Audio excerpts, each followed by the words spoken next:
So ayan guys, for today's vlog, tayo magpe-prepare ng gotong Batangas. Ayan, meron tayo dyang baga, bat and ball, balat ng baka, mga internal parts. So sama-sama na yan dyan. So ayan, kumukulo na ating goto. Bali, lapit na maluto yan. So naubusan tayo ng goto kahapon. So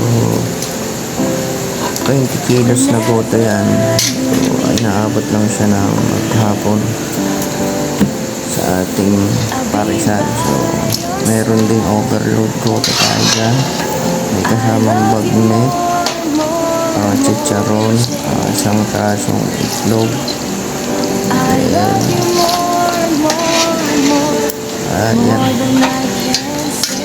sama-sama na yun dyan. Ayan yung bat and ball, napakasarap yan, panalong panalo.